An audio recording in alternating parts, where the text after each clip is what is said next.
नमस्कार, मैं हूं आलोक यात्री और आप देख रहे हैं अपना पसंदीदा प्रोग्राम इंडिया डेली का खास शो शैतान। शैतान की फितरत है साजिश रचना और हम करते हैं उसकी हर साजिश को बेनकाब। हर रोज करते हैं आपको सावधान, क्योंकि आसपास कहीं भी हो सकता है शैतान। यूपी के कानपुर में हुए सनसनीखेज हत्याकांड ने पूरे क्षेत्र को झकझोर कर रख दिया। रेलवे से रिटायर्ड गार्ड कमलापति तिवारी की उनके ही बेटे गांधी तिवारी और उसके दोस्त ऋषभ शुक्ला ने कर दी बेरहमी से हत्या। इस जघन्य अपराध के पीछे की वजह बताई जा रही है संपत्ति और धन का लालच। आइए देखते हैं इंसानी फितरत की ये खौफनाक वारदात। फिल्म दृश्यम जैसा मर्डर, खौफनाक मंजर।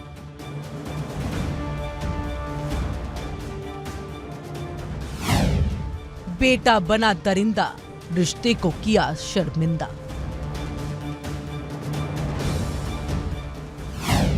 सबूत मिटाने के लिए पिता का चेहरा जलाया। यूपी के कानपुर से एक सनसनीखेज मामला सामने आया है। शुरू में ये सिर्फ एक गुमशुदगी का मामला लगा, लेकिन पुलिस की सतर्कता ने इसे एक सुनियोजित हत्या का मामला बना दिया। हत्या का प्लान इतना सटीक था कि हादसा जैसे लगे। मामले की शुरुआत 12 जून 2025 को हुई, जब कमलापति तिवारी की पत्नी मधु तिवारी ने कल्याणपुर थाने में उनकी गुमशुदगी की रिपोर्ट दर्ज कराई। शुरू में मामला सामान्य लग रहा था, लेकिन पुलिस की सर्विलांस टीम और थाने की सतर्कता ने इस रहस्य को सुलझाने में अहम भूमिका निभाई। गहन जांच के बाद ये साफ हुआ कि ये सुनियोजित हत्या का मामला था। पुलिस पूछताछ में सामने आया कि गांधी तिवारी और उसके दोस्त ऋषभ शुक्ला ने पिता की हत्या की साजिश रची। सबूत मिटाने के लिए उन्होंने बॉलीवुड फिल्म दृश्यम से प्रेरित होकर योजना बनाई।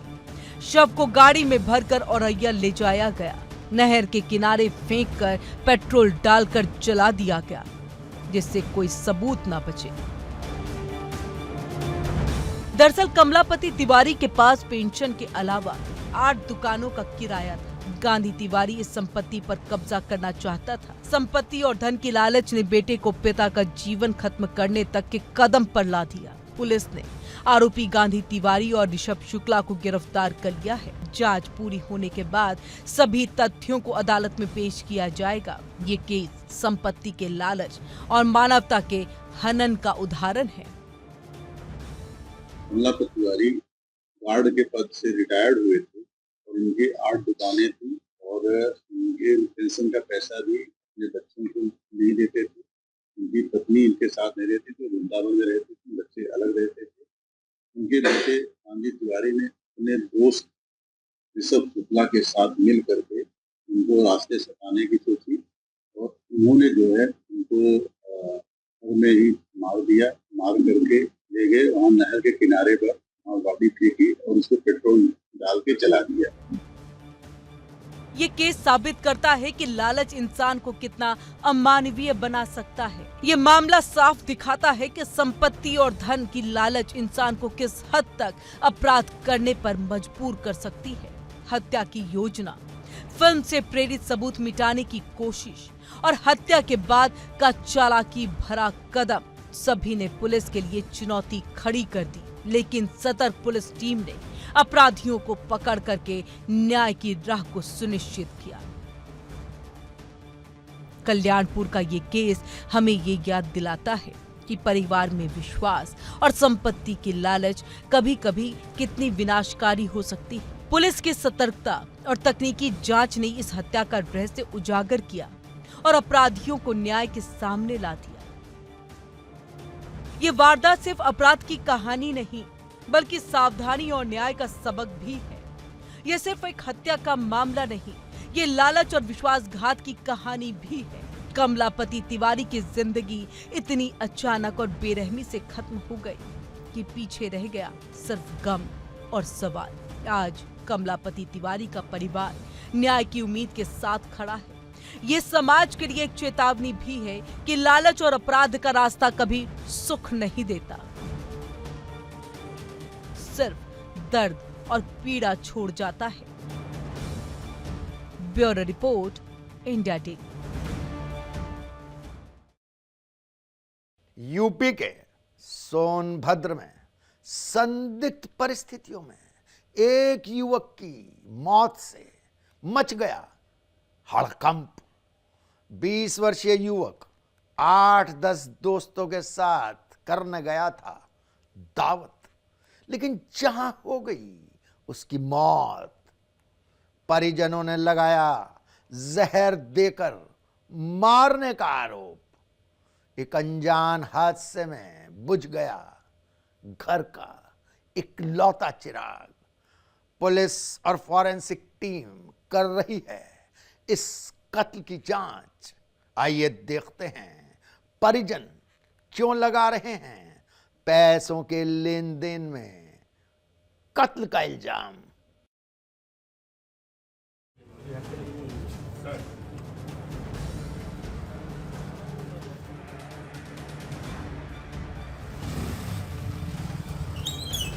विवाद बहुत पहले चला है, कुछ लड़के उसको प्रताड़ित करे थे। क्या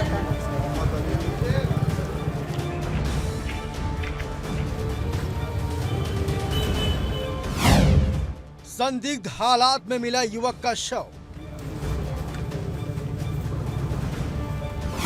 परिजनों ने लगाया हत्या का आरोप। दोस्तों के साथ करने गया था पार्टी।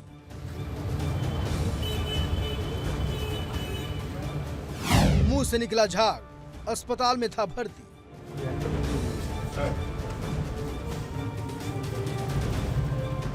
यूपी के सोनभद्र में युवक की संदिग्ध मौत ने सनसनी मचा दी। घर का इकलौता बेटा दावत में गया और फिर कभी वापस जिंदा नहीं लौटा।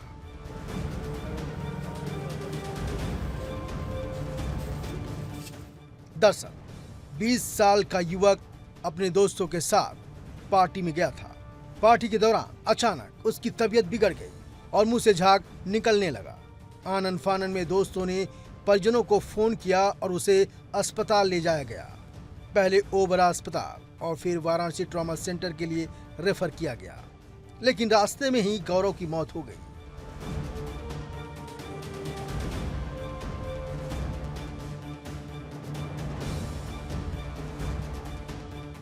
गौरव की मौत के बाद घर में कोहराम मच गया। पिता की मौत पहले ही हो चुकी थी, ऐसे में परिवार का इकलौता सहारा भी चला गया। बहन रुचि कुमारी ने सीधा 8 से 10 दोस्तों पर हत्या का आरोप लगाया है। आरोप है कि खाने में जहर मिलाकर गौरव को मार दिया गया है। बहन का कहना है कि भाई को पैसे देकर ये लोग सट्टा खिलवाते थे और जो पैसा बनता था उसको आपस में बांट लेते थे। 2 लड़के जो जिला बदर हैं, दानिश अली और रतन यादव, इनकी पूरी जांच होनी चाहिए।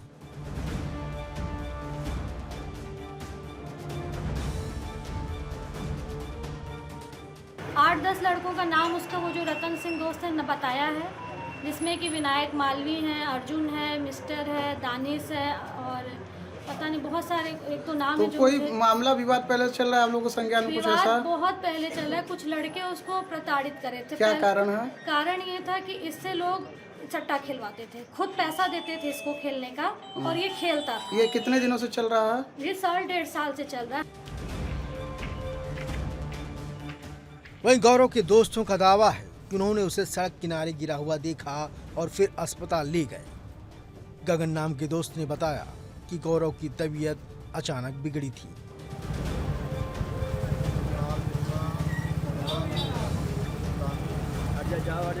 हमारे मित्र थे गौरव कुमार, वो दोपहर 3:30 बजे बिरयानी खाने के लिए हमारे साथ गया। फिर उनको फ़ोन किया गया कुछ लड़कों द्वारा।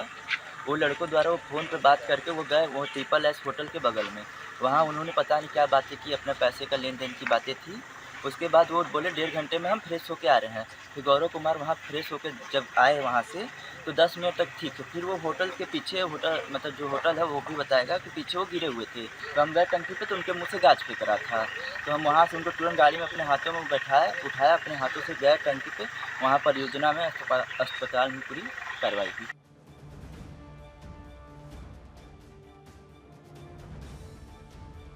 वहीं सूचना के बाद पुलिस और फॉरेंसिक टीम मौके पर पहुंची और पोस्टमार्टम रिपोर्ट आने के बाद मौत की असली वजह सामने आने की बात कही। साथ ही पूरे मामले को सट्टे और पैसों के लेन देन से जोड़कर जांच शुरू कर दी है। दिनांक 18/19 सितंबर की रात्रि में गौरव कुमार, जिनकी उम्र 20 वर्ष है, वह अपने दोस्तों के साथ पार्टी कर रहे थे। रात में ही उनकी तबीयत खराब हो गई तथा दोस्तों ने उन्हें ओबरा में ही स्थित परियोजना अस्पताल ले गए। वहां से उन्हें बनारस के लिए बेहतर इलाज के लिए ले जा रहे थे। रास्ते में ही उनकी मृत्यु हो गई। प्रथम दृष्टया बॉडी पर कोई जाहिरा चोट के निशान नहीं है। मृत्यु के स्पष्ट कारण जानने के लिए बॉडी को कब्जे में लेके पोस्टमार्टम के लिए भेजा जा रहा है।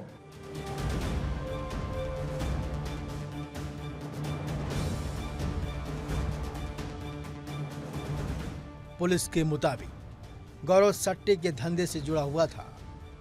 परिजनों ने जिन 8 से 10 लड़कों पर हत्या का आरोप लगाया है उनकी जांच शुरू हो चुकी है। जिला बदर बताए गए आरोपियों की भी क्राइम हिस्ट्री खंगाली जा रही है।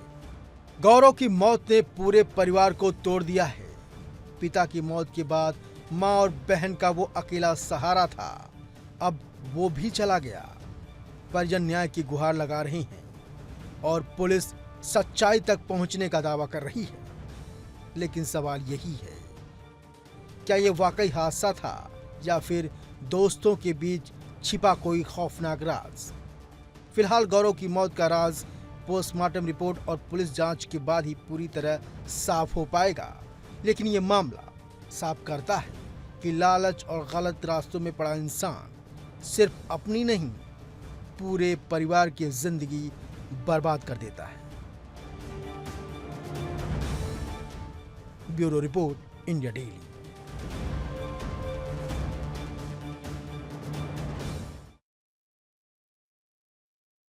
यूपी के बदायूं से सामने आई है खौफनाक लव स्टोरी की ये वारदात, जहां दीपक नाम का युवक हुआ धोखे का शिकार। दीपक अपनी प्रेमिका रितु से मिलने गया था उसके घर, जहां खाने में दे दिया गया उसे जहर। प्रेमिका ने एम्बुलेंस बुलाकर दीपक को भेज दिया अस्पताल। एक और अस्पताल भेजने के दौरान युवक की हो गई मौत। अब घर वाले लगा रहे हैं रितु पर बेटे के कत्ल का आरोप। आइए देखते हैं एक लव स्टोरी का कैसे हुआ खौफनाक अंत। इंस्टाग्राम पर दोस्ती युवक की जान ली।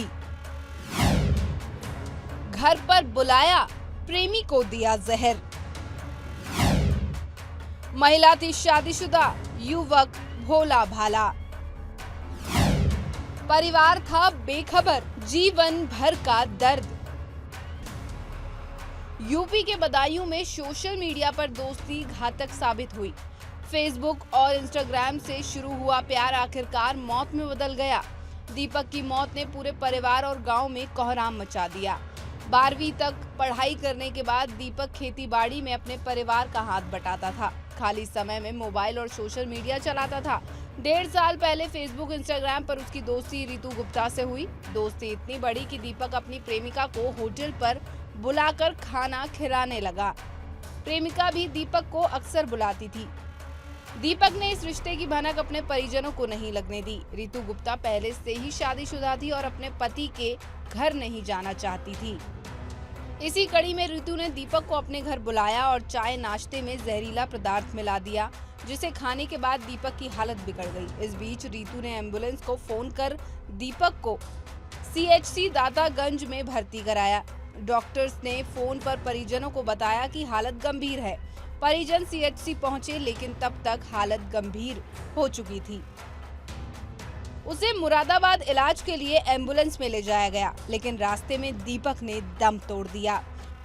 हमारे भतीजे फेसबुक से जुड़ गया, ऋतु नाम की लड़की से। अच्छा। प्रेम प्रसंग में इन्हें कल 8 बजे बुला लिया।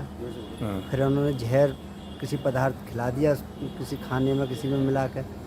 तो उन्हें की हालत बिगड़ी, उन्होंने फ़ोन किया तो वो अस्पताल दातागंज में, तो वहाँ हम पहुँचे तो उसकी हालत ख़राब थी। तो उन्होंने बताया मुझे जहरीला पदार्थ दे दिया। फिर उसके बाद फिर हम पहुँचे, उन्होंने बताया। फिर हम वहाँ मुरादाबाद ले जा रहे थे तो रास्ते में ख़त्म हो गया। परिजनों ने दीपक और रितु के इंस्टाग्राम और फेसबुक से आपत्तिजनक वीडियो और फोटोज पुलिस को सौंपे। ये वीडियो सोशल मीडिया पर तेजी से वायरल हो रहे हैं। पुलिस ने शव को कब्जे में लेकर पोस्टमार्टम के लिए भेजा। परिजनों ने रितु गुप्ता के खिलाफ तहरीर देकर कार्रवाई की मांग की। पुलिस पोस्टमार्टम रिपोर्ट आने के बाद कार्रवाई की बात कह रही है। ये केस परिवार के लिए सिर्फ दुखद संदेश नहीं, बल्कि सोशल मीडिया और अवैध रिश्तों की चेतावनी भी है। पूरे इलाके में इस वारदात से शोक और सवाल दोनों पैदा कर दिए हैं। क्या ये सच्चाई है या किसी की साजिश? बदायूं का ये दर्दनाक मामला याद दिलाता है कि सोशल मीडिया पर दोस्ती कभी कभी जीवन के लिए खतरा भी बन सकती है। पुलिस अब सच्चाई तक पहुंचने का प्रयास कर रही है और परिवार न्याय की उम्मीद में है। ये सिर्फ एक युवक की मौत का मामला नहीं, ये चेतावनी है कि सोशल मीडिया पर शुरू हुई दोस्ती कितनी खतरनाक साबित हो सकती है। फेसबुक और इंस्टाग्राम जैसी ऑनलाइन दुनिया में अक्सर हम भरोसे और दिखावे में फंस जाते हैं। एक गलत भरोसा और धोखा, पूरा परिवार तो तबाह हो जाता है। दीपक की कहानी हमें याद दिलाती है कि ऑनलाइन दोस्ती सिर्फ वर्चुअल नहीं रहती, ये कभी कभी वास्तविक दुनिया में विनाशकारी परिणाम भी ला सकती है। प्यार और दोस्ती के नाम पर किए जाने वाले छल और धोखे इंसान की जिंदगी को पल भर में बदल सकते हैं। आज दीपक नहीं है, लेकिन इस वारदात ने हम सबके लिए एक सीख छोड़ दी है। सोशल मीडिया की दुनिया में सावधानी और सतर्कता ही जीवन की सुरक्षा है। Bureau report, India daily. हमारे शो में आज बस इतना ही। अगली मुलाकात तक आप रहिए सावधान, क्योंकि आसपास कहीं भी हो सकता है शैतान।